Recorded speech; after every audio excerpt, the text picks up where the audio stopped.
Welcome back to the next lecture in the Basics of Physical Chemistry course. In the previous lecture, we saw the brief history of electrolysis. We tried to understand how the basic experiments paved the way to understand various processes that happens in the presence of electrolytes. We got introduced to very basic parameters of current, EMF, and then the heat that's generated, resistance, and so on, the parameters that are pertinent that we will be invoking time and again as we go forward in further lectures. And then we made an attempt to understand what is the phenomenon and how does the mechanism of electrolysis work out. The brief description of the dissociation of the ionic theory. And we also learned how important are experiments and their corresponding observations, how analyzing such observations helps you build models that are further tested and validated in order to understand science goes forward with better understanding as the years pass by.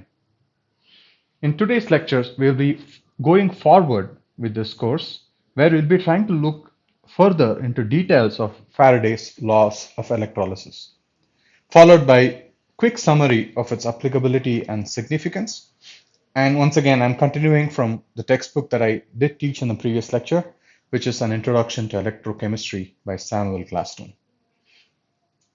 The previous lecture, I hope you took the advantage of going through the link that was shared where you would be able to simulate the process of electrolysis.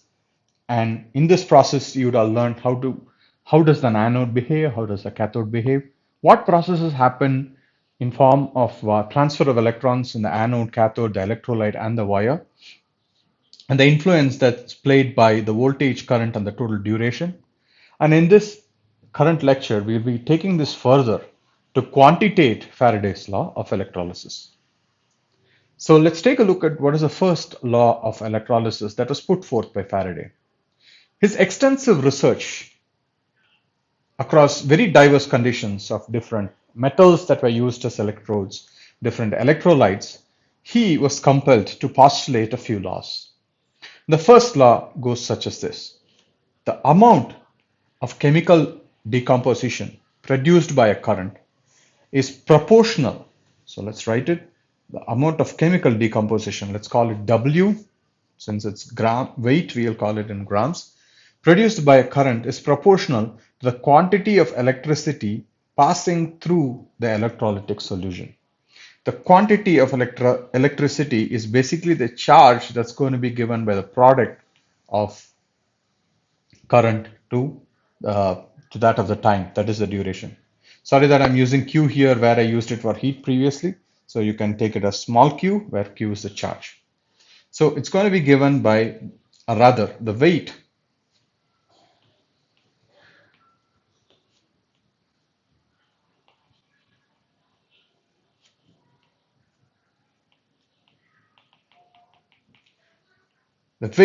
is proportional to the strength of the current and the duration of application of this current. So let's continue to do a few more simulations. So go back to the link that you had and please reset the simulations. I've already given you a few exercises in the previous lecture. Please repeat the same where one of the experiment had the anode as zinc, the cathode as silver, and the electrolyte as zinc nitrate. And then the maximum current that's allowed is 12 amperes with a duration of 40 minutes is set. If you let this entire simulation complete, you will see that the cathode would have had an increment of 9.76 grams. On the other hand, the anode would have lost the same amount of weight of zinc. Let's repeat this simulation where we keep all the parameters constant and then change only the strength of the current with the duration remaining the same.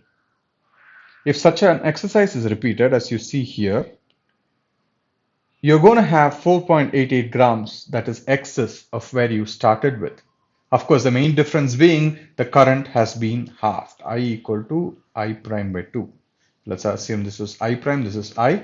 You're just reducing the total strength of the current by half. So if you continue further, you can repeat the same exercise where you keep the current constant and reduce the time by half. Once again, there'll be no surprises. You're going to get half of the zinc deposited.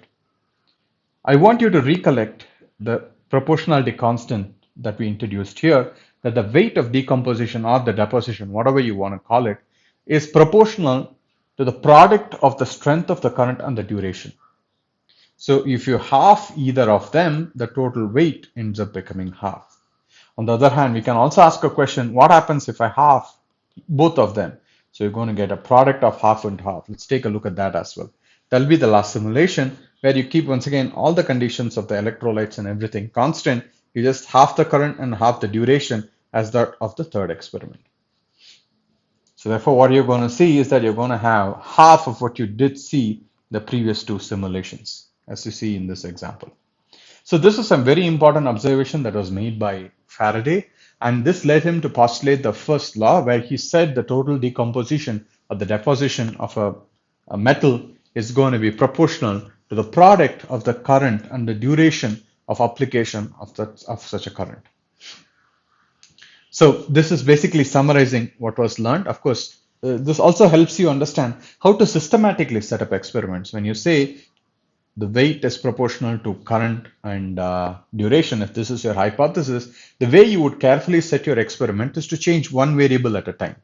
The first variable, the current, is changed, and in the next experiment, the duration is changed, and you should change only one at a time to understand what are the effects that come.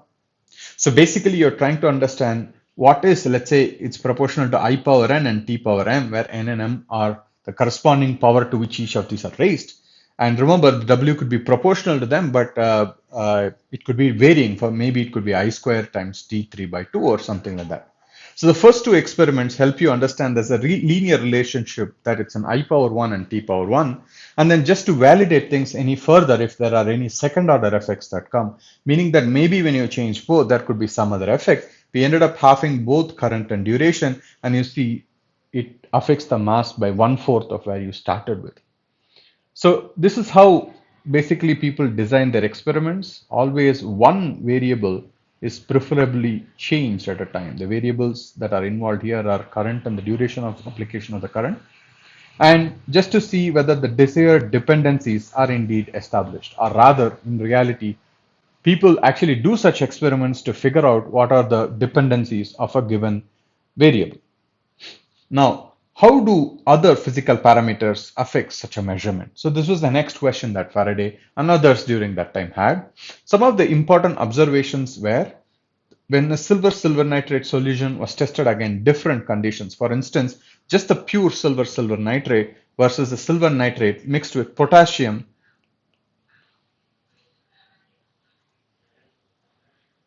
Sorry, I think it should be KNO3, potassium and sodium nitrate. What they were able to see is that they were able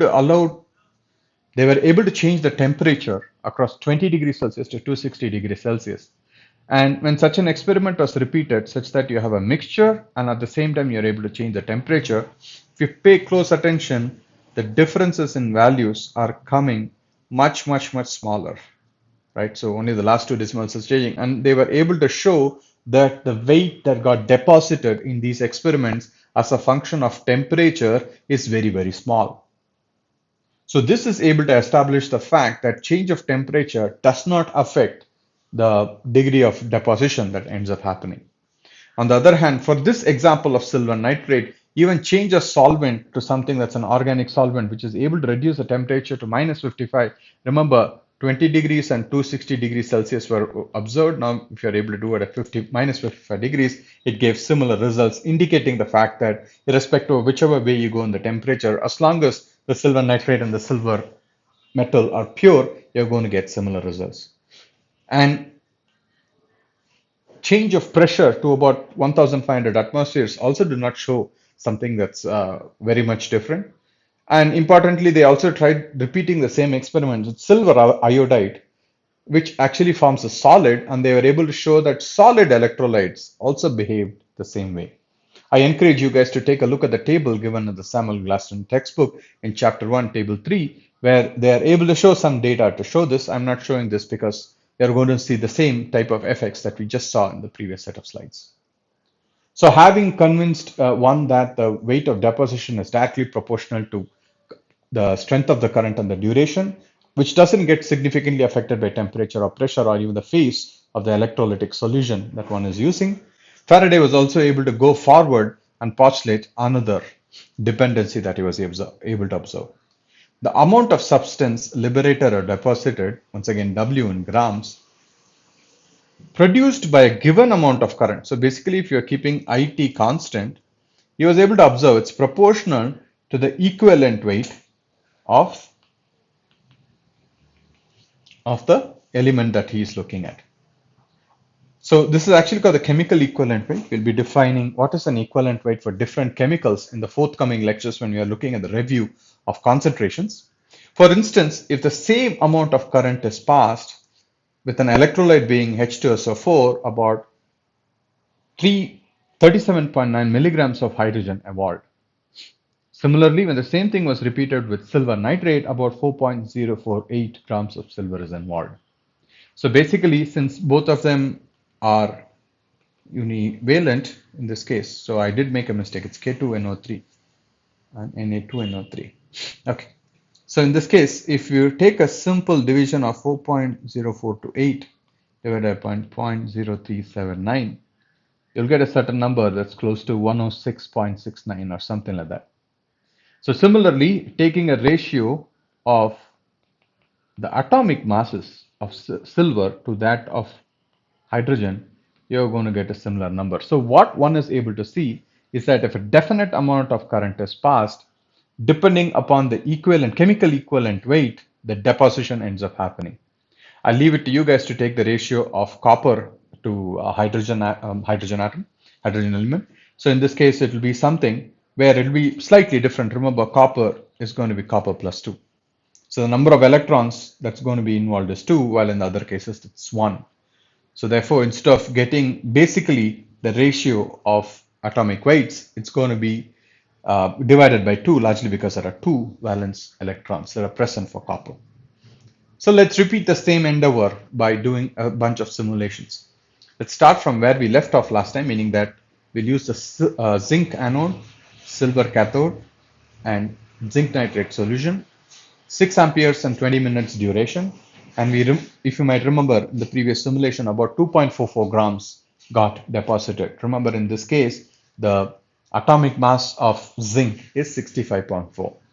When the same experiment is repeated only by changing the anodic material, of course, also the electrolyte that's accompanied with it, keeping the cathode current and the duration constant, what you're able to see is a slight reduction that ends up coming for the mass that got deposited. So I want you to compare, run these simulations and compare. You would see that's largely because, of the difference in the atomic mass that is present for each of this material that you see. So repeating the same experiment where you change the zinc to aluminum, what you would also able to see is that for every other parameter remaining same, the mass that gets deposited is very small. And this largely ends up coming due to several reasons, one being the fact that you are going to have a smaller atomic mass, about one half of what you have for zinc. And in addition, remember, there are 3 valence electrons that are present for aluminum versus zinc, which is only going to have 2 electrons. So therefore, that's going to be a discrepancy that also ends up coming up. Just for the sake of curiosity, although this cannot be done with the help of simulations that I gave you, why don't you also try having a silver anode with a silver cathode with silver nitrate, the same amount of current. Remember, the atomic mass of silver is different, and you can take a look at how much mass gets deposited. Remember, in this case, there's going to be only 1 electron. So this gives you an idea that Faraday's second law is also very beautifully applicable, and one can actually see that if you pass a certain amount of current, only a given equivalent of every element gets deposited. So basically, this is a summary of both that we saw. The first one was the weight is directly proportional to I power 1 and T power 1. And in the second case, weight was proportional to the equivalent weight. So let's say the atomic mass divided by the valence that you end up having would be the ratio in which it comes up. And he was also able to define a quantity called the Faraday, where the quantity of electricity required to liberate one chemical equivalent of any substance should be independent of its nature. So this is a very important aspect that he was able to find, that a Faraday ends up liberating one equivalent of any substance, and this is given as 96,500 coulomb, which were measured by a bunch of coulometric experiments. Although we won't be going into their detail, I'll be showing how that ends up coming.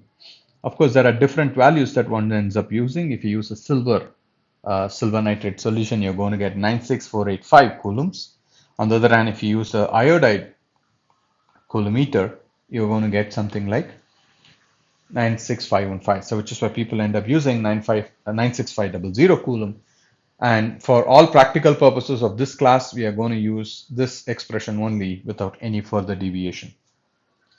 Okay, let's try to formulate it in terms of an equation such that we'll be able to understand.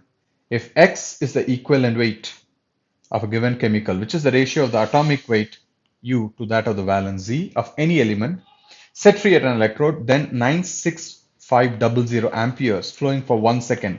Remember, 96500 amperes time 1 second is 9655 coulomb, liberates X grams of this substance. So basically, that's what we are trying to look at. And it's going to be given by, so this is the charge that one ends up supplying, this is the atomic weight, this is the valence, and this is one Faraday definition. This helps you understand how much weight of a given element gets deposited. So just for an example, and also defining an equivalent such that everybody would be able to relate to it, if you end up passing 1 ampere current for 1 second, then you end up getting the electrochemical equivalent of each of the element. For instance, for the hydrogen, you have single valence and it will end up depositing about 10.5 micrograms for passage of current of 1 ampere for a second. On the other hand, for something like iron, you end up getting about 289.3 milligrams. And as you increase the atomic weight and also based on different valencies, you would see that it's just not dependent upon the atomic weight, but also depends on the valency. And you are able to appreciate the fact how things end up changing. I'd like you guys to think about the question I asked, where if you pass 6 amperes current and for 20 minutes, how much silver nitrate gets deposited in the simulation. So this would help you calculate it to the best possible way. So the instrument that helps you determine the amount of mass or matter that gets transferred for a given passage of electricity is called a coulometer. And all that the coulometer does is that determines the amount of charge that is required for deposition of a certain weight for a known amount of molecular weight, or rather atomic weight, and the valence of a given system. Of course, this is the Faraday definition that comes in. All that we have done is to take the equation that we have seen in the previous slide and then rearrange it a bit to just get the charge on the left hand side. Once you see this, what's going to happen is that you have the power such that if you can do the experiment for a certain amount of time based on the weight, you would be able to achieve the desired effect. Or on the contrary, you can take different elements and also test it through. One of the traditional coulometers that are being used is actually the silver coulometer, and it's traditional largely because Faraday ended up exploiting a lot of silver nitrate system. And this is as shown here, where the container is made of platinum, which will be the cathode, while the anode will be of silver and the solution will be of silver nitrate. And this is a porous substance is present that helps the electrolysis, allows the electrolysis to happen. So therefore, if you're able to do this experiment, all that one has to do is, depending upon how much silver gets deposited on this platinum cup, they will just do the experiment and then measure the amount, and therefore they will be able to determine how much coulombs were required for such a measurement.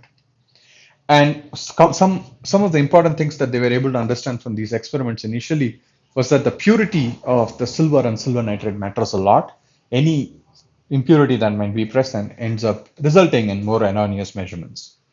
And it's of historical value also, largely because the equivalent of a Faraday was measured using silver coulometers initially. Of course, in order to check, remember, experiments are one where you cannot just measure once and say that's the right value.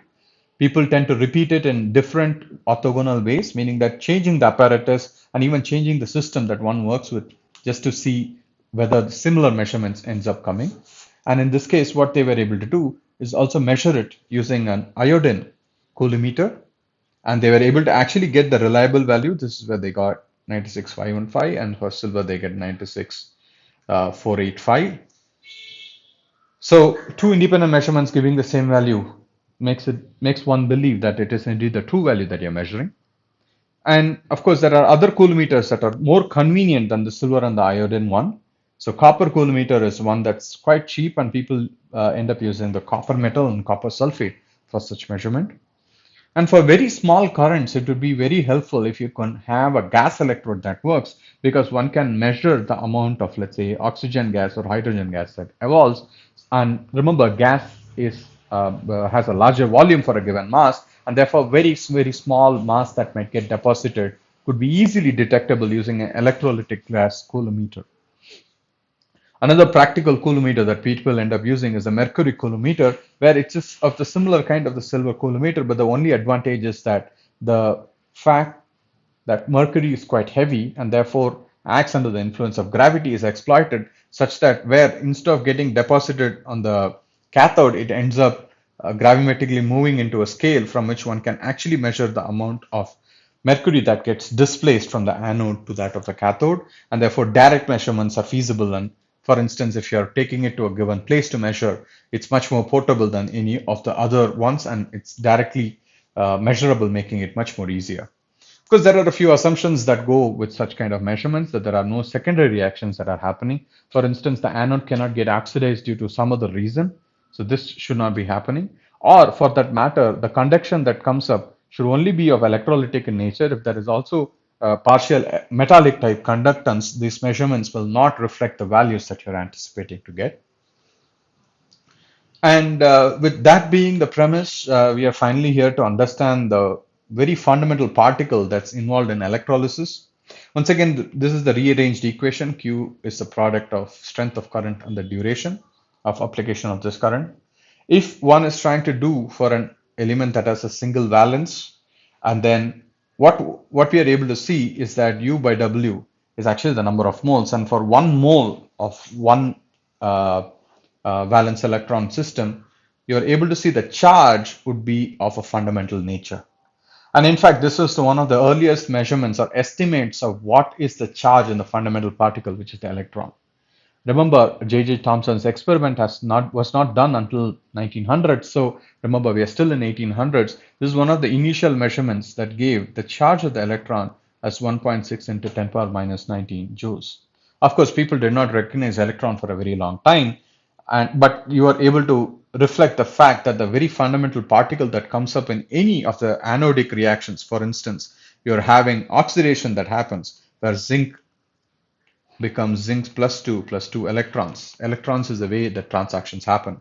Or on the other hand, in the cathode, where zinc ends up picking up the 2 electrons, therefore to get deposited, which is called reduction, and this is called oxidation, ends up happening. Or on the other hand, if you're using something like H2SO4, the H plus ions end up reaching the cathode and picking up electron to form hydrogen, which of course will escape as hydrogen gas. Or for that matter, if you're having some nitrates or phosphates, as we discussed earlier, the water that is present will end up oxidizing whatever you have to something of this sort. So you're going to have O2 plus 4H plus 4 electrons, if I remember right. So therefore, what you're able to appreciate is that the electron is the fundamental particle that ends up coming, but the series of experiments that were involved in electrolysis makes you understand that's a fundamental particle that's going to be involved in any of such transactions. And even before the first ever experiment to measure the charge of an electron, one was actually able to see it. Then you might always ask, what is 1 Faraday? Basically, 1 Faraday is nothing but the charge of 1 mole of electrons. So basically, if you take 1.6 in 10 power minus 19 and multiply with the Avogadro number, you're going to get 1 Faraday. Of course, one has to go beyond 1.6 with the further decimals and also for the Avogadro number to make sure you get 96485 or 96500. So make sure you repeat this exercise in your leisure time to understand the same. So we have come to the end of this lecture, where I think we have explained what are the Faraday's law, law 1 and law 2, on how one can actually quantitate it and understand its applicability and significance. Most important outcome of this lecture is that the fundamental transacting unit in such electrolysis processes is indeed the electron, and we are able to see 1 Faraday is nothing but the charge carried by 1 mole of electrons. And followed by this lecture, we'll be seeing in a week from now on definitions of strong and weak electrolytes, review some of the concentration units. I'm going to give you some of my lectures that I've recorded in some other places where you can go and learn a little bit about it before coming back for the next lecture, and understand conductance in detail and see how it could be exploited to understand or measure an important thermodynamic parameter of the solubility product. Thank you very much.